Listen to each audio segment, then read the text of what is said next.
दिवसांपूर्वी चंदननगरमध्ये एक अतिशय धक्कादायक घटना घडली होती। एका महिलेने पतीचा बाहेर अफेअर असल्याच्या संशयावरून एका महिलेचा मुलीला हाताशी धरून जो आहे तो एका वकिलाच्याच ऑफिसमध्ये खून केल्याची धक्कादायक घटना घडली होती।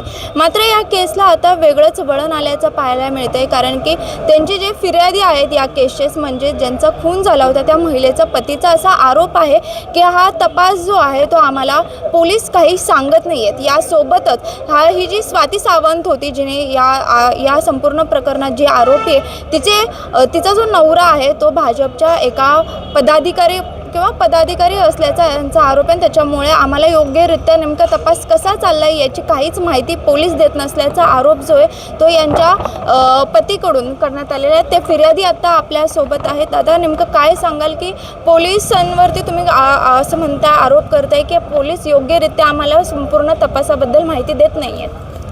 हो, पोलिसांवरती म्हणजे आरोप नाही करत मी अशा प्रत्यक्षात पोलिसांनी त्यांचं काम केले, तिन्ही आरोपींना अटक केले।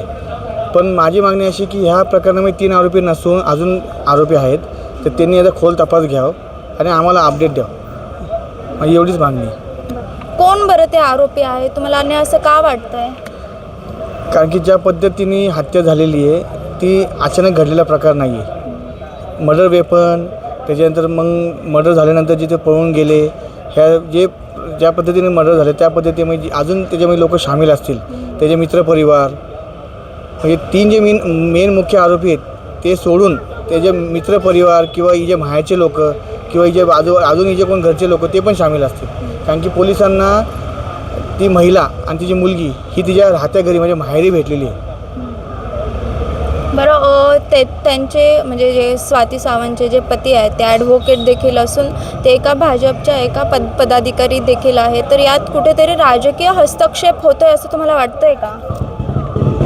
आत्तापर्यंत तसं मला वाटत नाही, कारण की तसं काय असतं तर मला थोडा पोलिसांच्या कारभारामध्ये किंवा काही असं प्रकार दिसला असता, पण तसं काही दिसत नाही।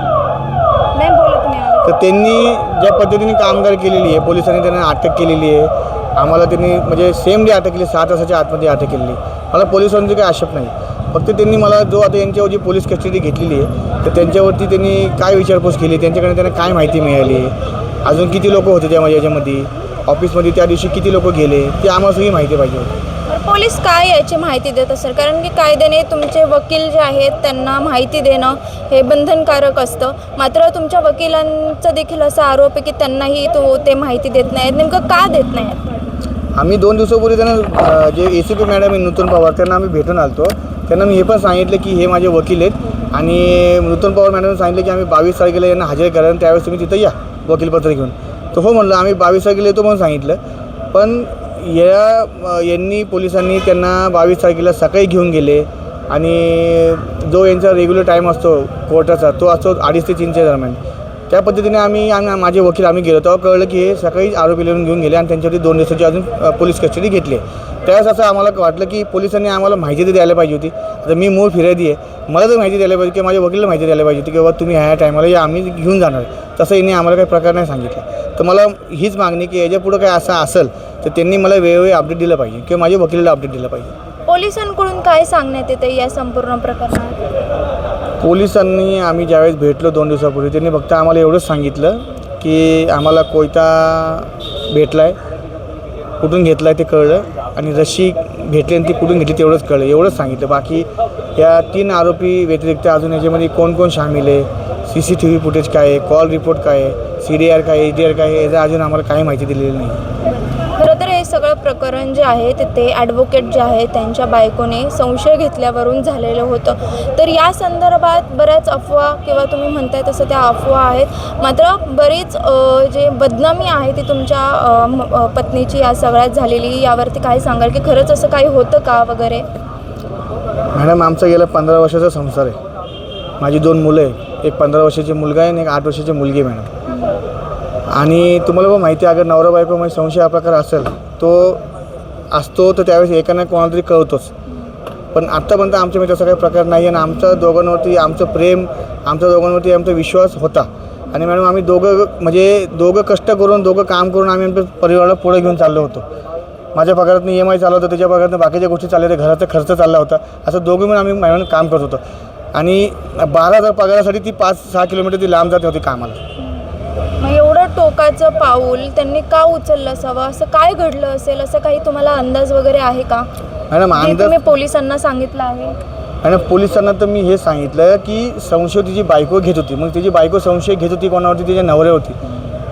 आणि मला तर वाटलं फक्त संशयावरून हा प्रकार झाला आहे मॅडम. पण ज्यावेळेस मला कळलं की हा अशा पद्धतीने मर्डर झाला आहे आणि प्री प्लॅन मर्डर आहे, जे पोलिसांनी आम्हाला माहिती दिली, तर त्याच्यावरून तर मला असं वाटतं मॅडम की माझ्या बायकोला काहीतरी त्याचा काळा बाजार किंवा कारण की तो वकील होता, तो 2 नंबरची कामं करत होता, तर त्याचा काहीतरी प्रकार कळला असेल किंवा काही. कारण की माझी बायको मला तिच्या ऑफिसमध्ये हर एक गोष्टी डिस्कस करत होती, ती मला सांगत होती. तर मी तिला सांगायचो की आपलं काय करायचं, तुझं कामावर लक्ष दे, तू नको लक्ष दे, तू आपलं काम कर आणि घरी ये, असं मी तिला सांगायचो नाही. पण आता तिला काय असा प्रकार घडला असेल जेणेकरून एवढी खुन्नस तिच्यावरती काढली गेलेली. आता तुम्ही काय मागणी कराल बरं या सगळ्या प्रकरणात? कारण की तुम्ही म्हणताय की पोलीस आम्हाला नीट तपासाबद्दल सांगत नाही आहेत, त्याच्यामुळेच तुम्ही आज पत्रकार परिषद देखील घेताय. काय मागणी राहील तुमची? माझी मागणी हीच आहे, या 3 मुख्य आरोपी जे आहेत यांना तुम्ही अटक केली, अजून याच्यामध्ये खोल तपास व्हावा. अजून याच्यामध्ये कोण आरोपी आहेत, सह आरोपी आहेत, त्यांना पण अटक करावं. या तिघांना तर तुम्ही शिक्षा द्या आणि जे सह आरोपी आहेत त्यांना पण ती शिक्षा झाली पाहिजे जी यांना देणार. यांना फाशी शिक्षा किंवा जन्मठेप मध्ये पण शिक्षा झाली पाहिजे मॅडम. कारण की तुम्ही बघताय माझ्या बायको फोटो कुठे का, माझा बायकोचा चेहरा यांनी अशा पद्धतीने विद्रूप केला आहे. एकंदरीतच सध्या या चंदननगरच्या केसने एक वेगळंच वळण घेतल्याचं आपल्याला पाहायला मिळतंय. फिर्यादी आपल्यासोबत आहे, ज्यांचं असं म्हणणं आहे की पोलीस जे काही तपास करतायत तो आम्हाला योग्यरित्या सांगत नाहीत. यासोबतच याच्यात अजून काही सह आरोपी असण्याची देखील शक्यता आहे, त्याची देखील चौकशी पोलिसांनी करावी अशी यांची मागणी आहे. तसंच सध्या ज्या संशयावरून या महिलेचा खून झालेला आहे ती फक्त एक अफवा आहे, असं काहीही नव्हतं असं देखील या फिर्यादीकडून सांगण्यात येते. त्याच्यामुळे आता पोलीस नेमकी काय भूमिका घेतात, कशा प्रकारे तपास करतात, सह आरोपी कोण होतं का, यांच्या मागण्या पूर्ण होतात का हे पाहणं महत्त्वाचं असेल.